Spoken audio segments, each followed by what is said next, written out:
Birinci sualda 25 dərəcə Selsiusda hazırlanmış 480 qram doymuş məhlulu 25-50 dərəcəyə qədər qızdırdıqda yenidən doymuş məhlul alınması üçün 100 qram duz əlavə olunur. 100 qram duz əlavə olunur. A-nı hesablayın. İndi biz bunu müxtəlif yolla eləyə bilərik. Məsələn, 25 dərəcədəki doymuş məhlulun duz su tərkibi məsələni tapa bilərəm. Çox sadə. 100 millidə həll olmadı. Yəni 100 milli suda 25 dərəcədə qrafikə görə 20 qram duz həll olduqda doymuş məhlul yaranır. Deməli, bu doymuş məhlulun kütləsi olacaq 120 qram. Və 120 qram qrafikə görə 120 qram doymuş məhlul öz içində 20 qram duz, 100 millidə 100 qramda yəni su saxlayır. Bəs 480 qram 25 dərəcədəki doymuş məhlul öz içində nə qədər duz, nə qədər su saxlayar? Bu 4 dəfə çox olacaq. Yəni 80 qram duz. Bunu pinusyo belə yazın. 400-də su saxlayacaq. 400 milli və ya qram. İndi temperatur artırılıb. Temperatur artırılıb 50 dərəcəyə. Bu 80 qram duzun üzərinə götürüb 100 qram da duz əlavə ediblər ki, məhlul doymuş qalsın. Amma su yenə də olduğu qədər 400 qram qalır.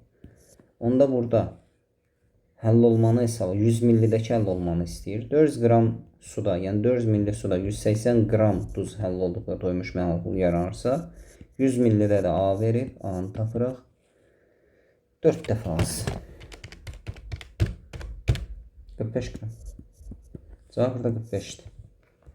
İkinci sualda deməli x, y, 2z.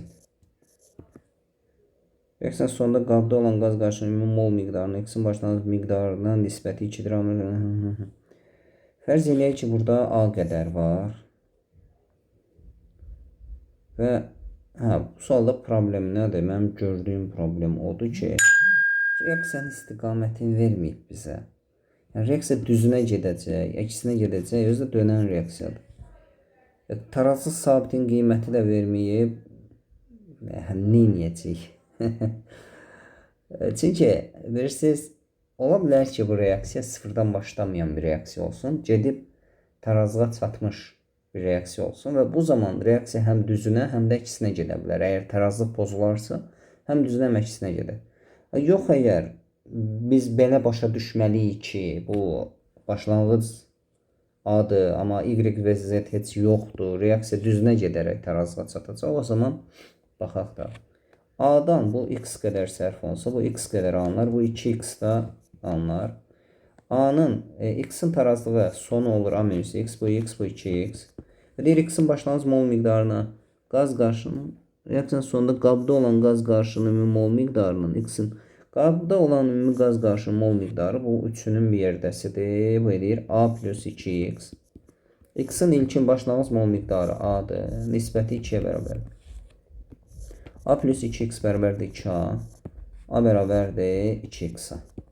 Nə deyir? Alınmış qarşılıqda x-in mol payını hesablayın. Alınmış qarşılığımızda A minus x var. Bu yəni x qədər x var. Mol payını da hesablasaq, x-i bölərik ümumi qarışığın moluna 4x-a vuraraq 100-ə. Bu da eləyər 25%. C variantı.